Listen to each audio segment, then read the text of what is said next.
Энэхүү нэвтрүүлгийг Joyce Meyer-ийн үйлчлэлийн хамтрагчид болон түүний найз нар нь ивент хийсэн байна. Олон шархалсан хүмүүст тусламж хэрэгтэй. Сүнсний дайнаас хамгийн сайн нь хайрын тулаан юм.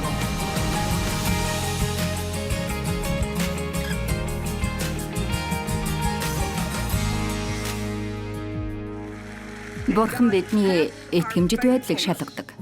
Тэр бидэнд бага зүйл өгөөд хэрвээ бид зохистойгоор итгэмжтэй байвал бидэнд илүү ихийг өгдөг. Хэсэгхэн хугацаанд иймэрхүү зүйлээр шалгадаг.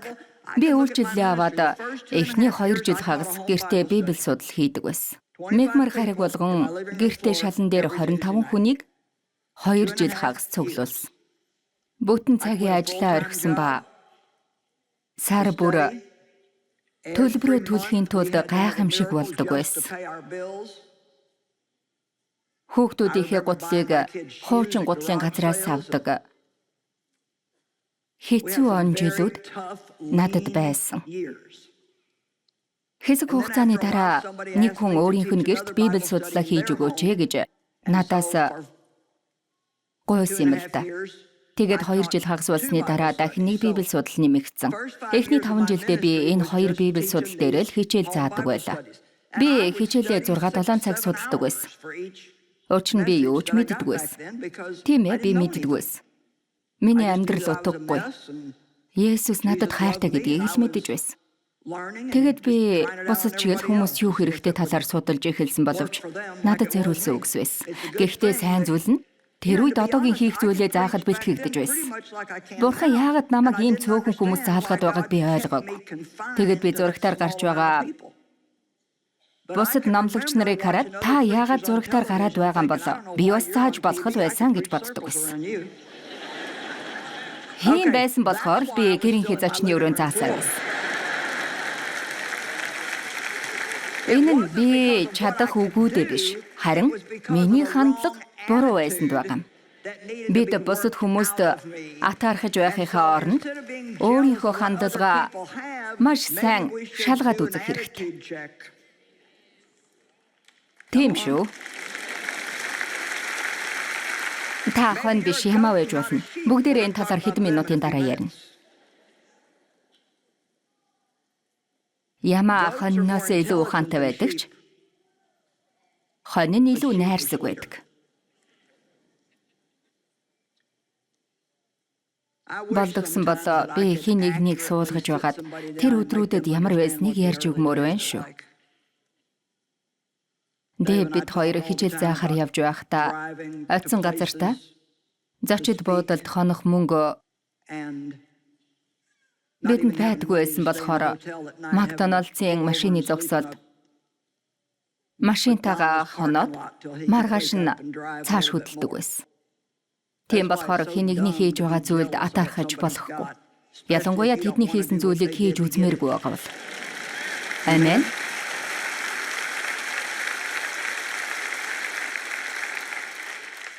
Удаан хугацааны дараа эзэн нь явж ирээд тооцоо боддог. Би үүнд дуртай. Тэр ирээд тооцоо хийдэг. 5 шуудаа алт авсан нь дахиад 5 шуудааг авчирч өгсөн. Энэ 5 байна. Би та нарт Матай 25-ын 21-ийг ярьж өгч байна. Тэгсэн эзэн нь сайн байна. Итгэлтэй сайн зарц минь. Чи бага зүйлд итгэмжтэй байсан учраас чамайг том ажил томилж байна гэж хэлсэн. Тэгэд хамгийн баярлууштай нь чи ирээд эзнийхээ баяр хөөргийг хуваалцаа гэж хэлсэн.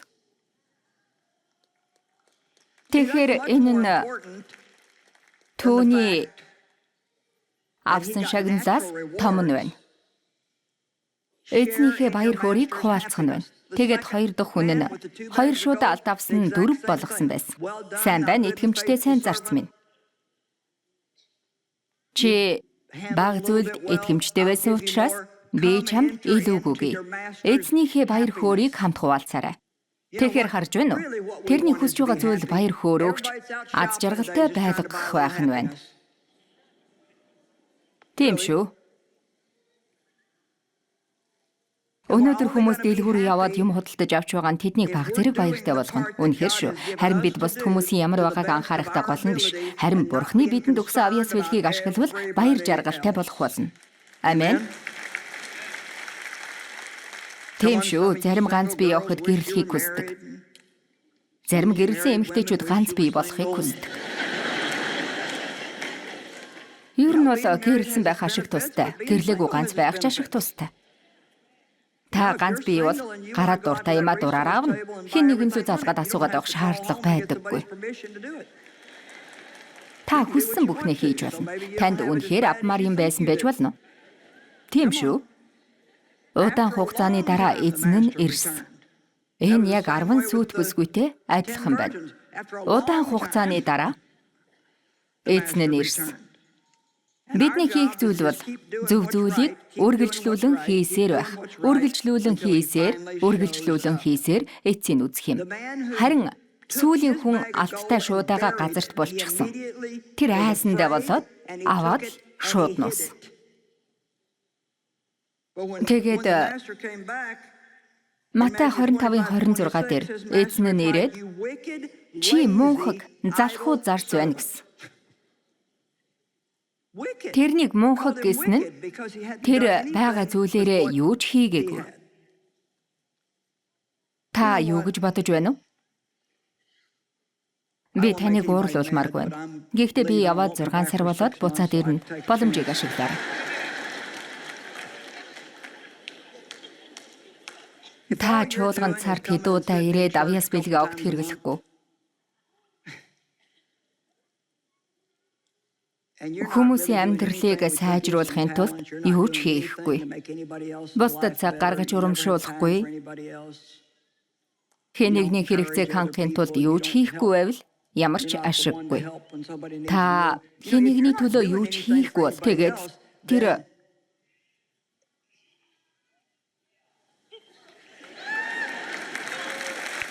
Есүс тэр хүнд юу гэж хэлснийг би хэлсэн билүү?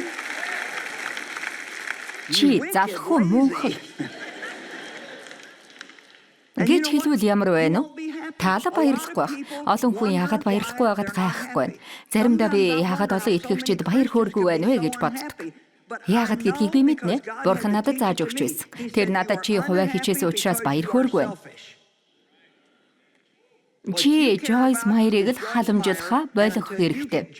Жойс Майерыг толгооноос авч хайсны дараа бусад хүмүүсийг жаргалтай болгохын тулд юу хийж болох вэ гэдэгт анхаарлаа хандуул. Чи бусад хүмүүсийг жаргалтай болгож чадвал өөрөө жаргалтай болох болно. Тийм шүү, та болж үгэл хурдан хүлээгээд авчих хэрэгтэй. Би бол эхний хэсгийг ойлгох гэж утсан. Гэхдээ тэр заа яах вэ гэсэн. Тэр зарц эзний талаар буруу ойлголттой байсан. Тэрээр би танаас айсан. Та бол хатуу эзэн гэсэн. Бурхнаа хэн гэдгийг мэдэж байгаа бол айх шаардлага байхгүй. Та алхан хийгээд оролдоод үз. Унжихуул дахиад л босоод хэвийн байдалд орно. Энэ өчигдрийн хичээл байсан. Өчигдөр байсан хүн байна уу? Та өчигдөр ирсэн үү? Та нарын зарим нь энэ 7 хоног чуналтай байж шүү. Авах бүхнээ авч байна. Энэ сайн л да. Олон хүмүүс шархалсан тусламж хэрэгтэй байна. Та нарт гэж хэлэхэд хамгийн сайн сүнсний тулаан бол хайрын тулаан юм шүү дээ.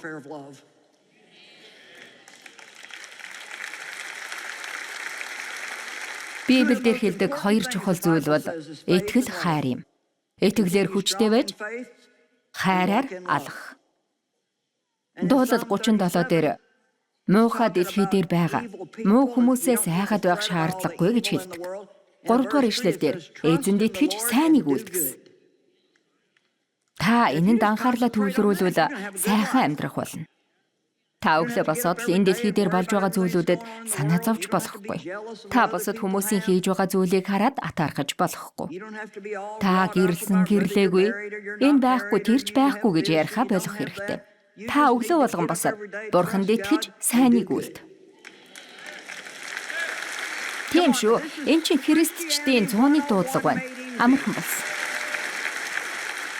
Жойс, миний амьдралд юу болохгүй байна вэ? Юу ч болж байсан би ад жаргалгүй байна. Би яагаад байна вэ? Би яагаад сэтгэл хангалуун биш байна вэ гэдэг. Өөрийнхөө бодлоо өөрчлөөд эргэн тойрныхоо хүмүүст юу хийж болох талаар хар. Хонь ба яма.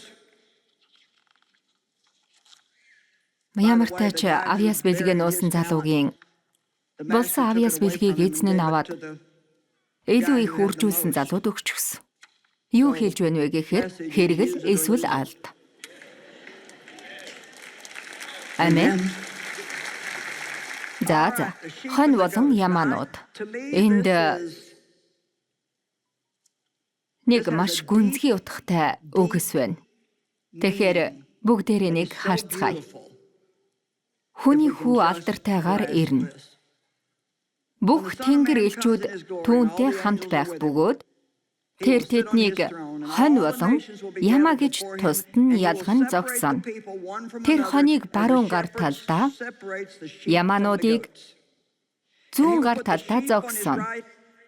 Библиэд баруун гар үргэлж хүчийг илэрхийлдэг. Есүс Тэнгэрийн улсад Бурхны баруун гар талд залардаг. Тэгээд хаан баруун гар талд байгааг дуудаж, ир эцгийн ивэлүүдийг авч өв залгамжлаа. Хаан тулс дэлхийг бүтээхээс өмнө бэлтгэгдсэн байсан. Чи намайг өлсөж байхад идэх зүйл өгсөн. Чи намайг цангаж байхад уух зүйл өгсөн. Намайг харь хүн байхад намайг урьсан. Намайг хувцсгүй байхад хувцас өгсөн. Намайг өвчтэй байхад халамжилсан. Намайг шоронд байхад эргэж ирсэн. Тэгээд зөвхт нэг нь эзэн минь би хизээ таныг үлсгэлэн байхад хоололсон юм бэ? Хизээ би таныг цангаж байхад уух зүйл өгсөн юм бэ? Хизээ би таныг харь хүн байхад урьсан юм бэ? Хизээ би таныг хувцсгүй байхад хувцалсан юм бэ? Хизээ би таныг өвчтэй байхад халамжилсан юм бэ? Хизээ би таныг шоронд байхад очсон юм бэ гэж хэлэхэд хаан хариуд нь би чамд гэж хэлэхэд чи энэ бүх зүйлүүдийг өчүүхэн нэгэнд дүүлсэн бол ах дүүс минь энэ нь надад хийсэнтэй адилхан юм а гэж хэлсэн.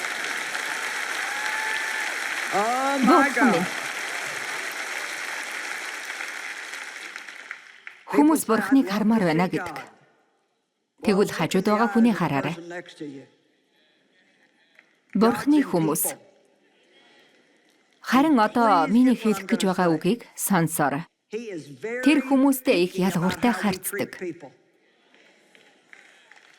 Гэтэл үнэндээ Христэд итгэгч бид хүмүүстэй буруу харьцаж, бүдүүлэг, танхаа байж, тэдэнд цаг гаргахгүй байх юм бол Бурхныг үнэхээр гомдоодог гэдгийг би өөрийн туршилгаар мэднэ.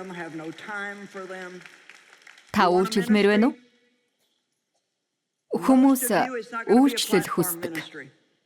Та нар миний хийж байгаагаас ч илүү чухал үйлчлэл хийж болно. Миний охин ийм үйлчлэл хийдэг. Талархууштай бид хүүхдүүдтэй ийм байхыг заадаг. Тэд ч юм байгаа. Охин минь нэг өдөр надад сүүлийн үед надад юу тохиолдоод байгааг би мэдэхгүй байна гэд. Бурхан намайг настай хүмүүстэй ярилцахаар дуудсан юм шиг санагддаг. Тэгээд тэр ярьсан нэг настай эмэгтэй дэлгүүрээс гарч ирээд тэрнтэй яриад л байсан. Тэр муурныхаа тухай энийг ч тэрийг ч л гээд яриад л байсан. Тэгээд охин минь би тэр үед дэлгүүрээс юм аваад машиндаа суугаад гэртээ хармаар санагцсан гэсэн. Тэгээд цааш нь Бурхан намайг тэнд зогсоогоод зүгээр л сонсоосоо гэж хүссэн гэсэн. Та Бурханы нүрэнд инээмсэглэл тодруулмаар байна уу? Иймэрхүү маягаар байж болох юм. Би бүр дээр үед үйлчилдэг байхдаа Есүсийн энгэрийн хавчаартай бас наалттай байдаг байсан. Би чуулганы ажилчин байсан. Тэгээд өөрийн гэсэн зогсоолтой нэртэй бас чуулган дээр өөрийн гэсэн суудалтай бас нэртэй байсан. Би чухал хүн байсан гэдгийг мэдээсэй гэж хүсэж байна.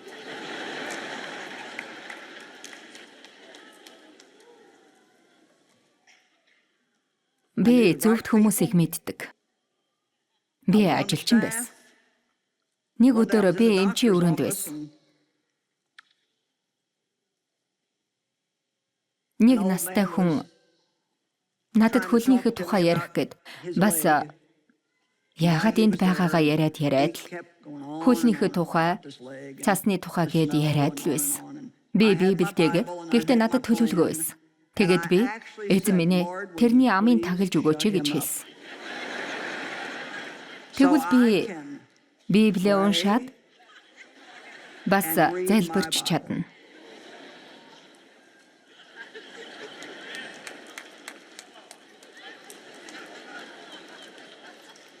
Би тэнд суугаад шашинлаг баймаар байдаг. Би тэр оффист Библийг уншаад сүнслэг, шашинлаг харагдах байсан. Гэтэл Бурхан надад хэлсэн. Тэр чамаас нэг асуулт асуумаар байна. Хэрвээ наад хүн чинь Билл Грэхэм байсан бол чи сонсох байсан уу гэсэн. Мэдээч шүү дээ, тийм үү? Тэр хүн байсан бол надад нэг хэрэгтэй зүйл хэлэх байсан. Харин энэ хөгшин хүн надад хэрэгтэй, сонирхолтой зүйлч хэлэхгүй байна гэсэн. Би иймэрхүү хэцүү маягаар суралцаж байсан. Хэрвээ би өөрөө идээгүй байсан бол та нарыг идгийж хэлэхгүй. Миний хэлж байгаа ойлгомжтой байна уу? Тийм ээ, та үйлчлэлтэй шүү дээ. Хүн болгон л үйлчилдэг. Үйлчилдэггүй хүн гэж байхгүй байх л да. Та магадгүй харагдаж мэдэгддэг үйлчлэл хийх дуртай байж болно. Тэгээд тэр үйлчлэл тань цол хэрэгэмтэй байж болох юм. Гэхдээ та эзний баяр хөөргийг бүр мөсөн алдсан ч байж болно. Та магадгүй Бурхны хийгээрэй гэсэн жижиг боловч зүйлийг хийдэггүй. Энийг нуудаг, хэнд ч хэлдэггүй. Тэгээд эзнээс ирэх ад жаргалыг авч чадахгүй байгаа юм биш үү? Тийм л үстэй.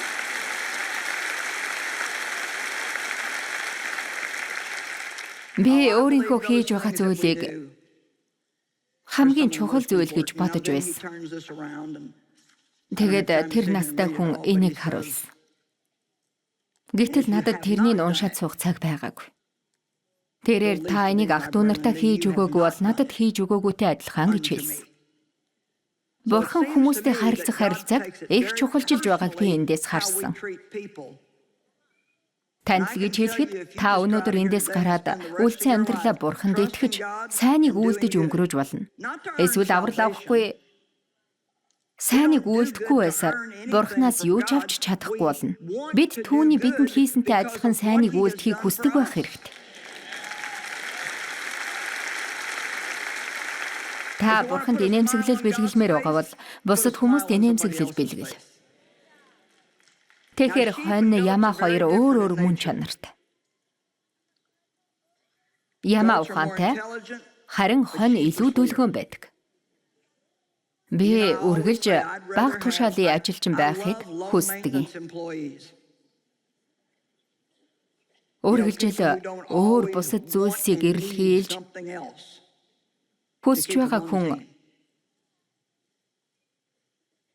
ажлын багт байж л байдаг. Миний хувьд тийм их чадваргүйч зүрх сэтгэл нь сайн хүнийг үнэхээр чадварлаг мөртлөө муухай хандлагатай хүнээс илүүд үзнэ. Амен. Би Бурхныг ч бас ийм байдаг гэж бодож байна. За тэгвэл иймэр хэлээд үзье. Яма бол их зантай. Тэд амьдралын турш ааштай байдаг. Та үргэлж ааштай байдаг юм биш үсттэй? Яманууд байнга л бат гэдэг бол хоньнууд бол бах гэдэг. Өнөөдөр бүгдээрээ Бурханаас ямар нэг зүйл авах гэлгүйгээр харин бусад хүмүүс сайн зүйлс хийхээр шийдвэр гаргая гэж бодож байна. Тэр бидэнд өгөх зүйлсээ бүгдийг аль хэдийнэ өгч гисэн. Тэрнийг бидэнд юм өгвөл бид бусдад сайнаар хандах болно гэсэн хандлагатай байж болохгүй. Тэр биднийг онцгойлон шархалсан байгаа хүмүүс сайн хандаасаа гэж хүсдэг. Амен. Аав минь, би энд байгаа хүмүүс болон өөрийнхөө төлөө залбирч байна. Та биднийг хайраар алхахад туслаарай. Бид энэ дэлхийн хайхрахгүй байгаа зүйлд илүү их анхаарлаа тавихад туслаарай. Бусдыг сонсох дуртай хүмүүс байхгүй. Бусдад цаг гаргаад тусалдаг хүнч байхгүй болсон байна. Аав минь, бид таны зааврыг сонсож, өөрийнхөө биш таны удирдлагаар явхад туслаарай. Энэ бүгдийг Есүсийн нэрээр гуйж байна. Та өнөөдөр өөрийгөө Бурханд өгөөгүй байгаа. Мөн та Христийг хүлээж авмаар байгаа. Христэд итгэгч болмоор байгаа бол би Христийн дагалдагч болмоор байна гэж хэлээрэй. Бид бүгд таны төлөө залбирмаар байна. Бурхан хэрэгтэй бүх зүйлийг хийчихсэн байгаа. Таны хийх зүйл бол хүлээж авах л болно. Та хүлээж авахаас өөр зүйл хийх хэрэггүй. Та би утгагүй амьдарч байна гэж бодож байгаа бол таныг юу хийж болохыг хэлэх үү? Та Бурханыг амьдралдаа оруулахгүйгээр өөрийнхөө амьдралыг өөрчилж чадахгүй. Та Бурханы төлөө өөрчлөгдөх хэрэгтэй гэж бодон хичээх хэрэггүй юм. Бурхан таныг байгаагаар тань хүлээж авахыг л хүсдэг. Амен. За. Сайн сонсоорой. Эргэн тойронд тань өөрчлөлт болохгүй байна уу? Магадгүй энэ хэдхэн минутанд хэнийгний сүнс танаас шалтгаалж байж болох юм. Та магадгүй би Христийг аврагчаар хүлээж авч байгаагүй. Харин одоо амьдралаа түүнд өгч хүлээж авмаар байна гэж хэлж болох юм. Эсвэл би нэг удаа Бурханд үйлчилж байсан. Тэгээд түүнээс холдож яваад гэм үйлдсэн. Харин одоо өөрчлөгдөж Бурханд өөрийгөө дахин өгмөр байна гэж болно. Бас та магадгүй Жойсо би дахин төрсөн үгүйгээ мэдэхгүй байна. Чуулганд явдаг гэхдээ аврагцсан үгүйгээ мэдэхгүй байна. Би зүгээр л чуулганд явдаг хүмүүсийн нэг байна. Би бусд хүмүүсийн төлөө ямар нэг зүйл хийдэггүй гэж хэлж байж болох юм. Та сая хэлсэн хүмүүсийн нэг нь бол би тантай хамт өнөөдөр залбирмаар байна. Та гараа дээш нь өргөд хөл би таныг харах гээд байна. Харагдахааргүй битгий өргөөрэй. Гараа бүр дээш нь өргөөрэй. За, одоо би олон гар өргөсөн байхыг харж байна. Танаас би асуумаар байна. Харин одоо таныг байгаа газараа босоо зогсоорой гэж хүсэж байна. Та магадгүй намайг хүн хараасаа гэж хүсэхгүй байна гэж бодож байгаа бол зүгээр дээ босоорой гэж хэлмээр байна. Хайд. Тийм шүү. Сайн байна. Сайн байна. Есүсийн нэрээр босоорой. Амен. Та одоо босхгүй бол тэнд байгаа зүйлээс нэгийг авч чадахгүй шүү. Тийм болохоор зогссоор байгаарай. Танд л хэрэгтэй. Баг зэрэг хэцүү байж болох юм. Гэхдээ танд л сайн юм болно. Олон хүн тэр тагтан дээр зогссон харагдаж байна. Өндөрт харагдаж байна. За одоо бүгдээрээ залбирцгаая. Бурхан аав минь ээ би танд хайртай. Есүсээ би танд итгэж байна. Та миний төлөө амиа өгсөнд итгэж байна. Та миний хүртэх ёстой шийтгэлийг хүртсэн. Миний гмийн төлөөсийг төлсөн. Би бол гэмтэй. Би нэг нүглийнхээ төлөө уучлал гуйж байна. Би энэ хүртэл амьдрахдаа хийсэн зүйлийнхээ төлөө танаас уучлалт гуйж байна. Би гэмшиж байна. Тань руу эргэмээр байна. Би таныг дагаж амьдрмаар байна. Есүс, би таныг аврагч эзэн хэмээн зүрх сэтгэлдээ хүлээн авч байна. Би уучлагдсан. Таныг надад хайртай гэдэгт миний амьдралд ажлаа хийх болно гэдэгт итгэж байна. Би таны ажилд итгэж байна. Би өөрийгөө танд өргөж байна. Та намайг байгаагаар минь хүлээн аваарай. Та намайг өөрийн хүснээрээ өөрчлөөрэй. Би одоо аврагдсан гэдэгтээ итгэж байна. Би бол Бурханы хүүхэд. Бурхан надад хайртай. Амен. За бүгдээрээ Бурханд магтаалыг өргөцгөөе.